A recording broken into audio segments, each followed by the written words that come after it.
క్రైస్తవ సమాజం కోసం ఎవరు అంటే పెద్ద పెద్ద పాస్టర్లు చాలామంది ఉన్నా కూడా ఒక చిన్న స్థాయి వ్యక్తి మీరు అంటే పేరైతే 2 తెలుగు రాష్ట్రాల్లో తెలిసినా కూడా ఆర్థికంగా మీరు వెనకబడినటువంటి పాస్టరే మీరు. అవునా కదా? అవును.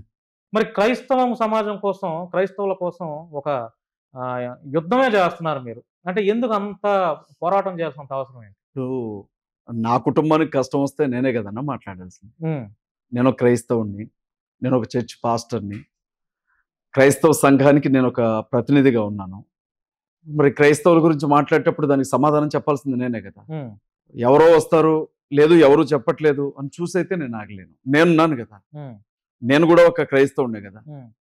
ఖచ్చితంగా నేను సమాధానం చెప్తాను. ఇప్పుడు డబ్బున్న పాస్టర్లు చాలామంది ఉన్నారు. ఉదాహరణకి బెల్లంపల్లి ప్రవీణ్ గారు, కల్వరి సతీష్ కుమార్ గారు, రాజమండ్రి జాన్ వెస్లీ గారు వీళ్ళందరూ ఫైనాన్షియల్‌గా అంటే వేల మంది వాళ్ళు ఒక బహిరంగ సభలు పెడితే కూడా వేల మంది క్రైస్తవులు వస్తారు.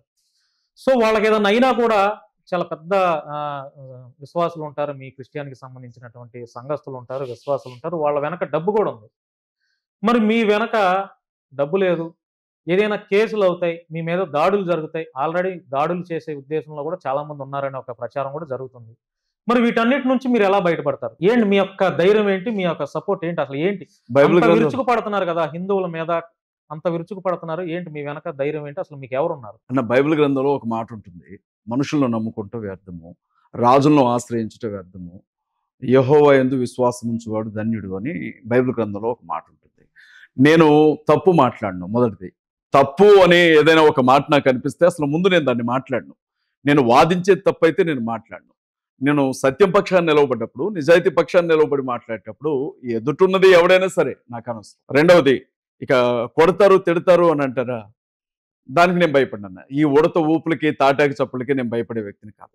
బెల్లంపల్లి ప్రవీణ్ గారు కావచ్చు, లేకపోతే జాన్ వెస్లీ గారు కావచ్చు, లేకపోతే ఆహ్, కల్వర్ టెంపుల్ సతీష్ గారు కావచ్చు, వారికి కష్టం అనిపించట్లేదు మరి.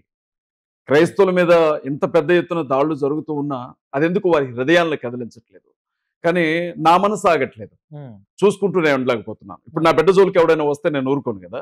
లేకపోతే నా భార్య జోలికి ఎవడైనా వస్తే నేను ఊరుకోను కదా! మా అమ్మ, నాన్న ఎవడైనా ఏదైనా అంటే నేను ఊరుకోను కదా! క్రైస్తవ సంఘాన్ని కానీ, లేకపోతే క్రీస్తుని కానీ, మరియ తల్లిని గాని, బైబిల్ గ్రంథాన్ని గాని, పరిశుద్ధ గ్రంథంలో ఉన్నటువంటి అపోస్తుల్ని గాని, ప్రవక్తల్ని గాని, క్రైస్తవ్యాన్ని గాని ఏమన్నా అంటే నేను ఊరుకోను. అది నా వ్యక్తిత్వం. హ్మ్. వాళ్ళు అలా ఎందుకు లేరు అనంటే అది వాళ్ళకే తెలియాలి. హ్మ్. మరి నేను అన్నం తింటున్నాను అంటే ఈరోజు నాకు క్రైస్తవమే ఒక ముద్ద అన్నం పెడుతుంది. ఈరోజు నాకున్న ఈ పేరు యేసుక్రీస్తు ప్రభువును బట్టి వచ్చిన పేరే. ఈరోజు నేను కలిగి ఉన్నవన్నీ కూడా దేవుడు నాకు ఇచ్చినవే. నేను క్రైస్తవ సంఘానికి చాలా రుణపడి ఉన్నాను. నేను క్రైస్తవ సంఘం పెడుతున్నటువంటి తిండి తింటున్నాను. మరి క్రైస్తవులకు ఏదైనా కష్టం వచ్చినప్పుడు ఇంటి ముందు ఉండే కుక్కే మొరుగుతుంది కదా! మనం ఒక ముద్ద అన్నం పెట్టినప్పుడు ఇంటి ముందు ఉండే కుక్క ఖచ్చితంగా మొరుగుతుంది. ఎవరైనా మన ఇంటి మీదకి వచ్చినప్పుడు. అలాంటిది ఈ రోజు ఈ స్థితిలో నేను ఉండడానికి కారణమైనటువంటి క్రైస్తవం మీద తోడేళ్ళు వచ్చి పడుతున్నాయి, లేకపోతే దున్నపోతులు వచ్చి పడుతున్నాయి, లేకపోతే ఎద్దులు వచ్చి పడతా ఉన్నాయి, లేకపోతే ఎలుగుబంట్లు వచ్చి పడతా ఉన్నాయి, లేకపోతే పులులు సింహాలు వచ్చి పడతా ఉన్నాయి. కనీసం కాపలాగా ఉండే ఒక కుక్కలాగన్నా మొరగాలి కదా!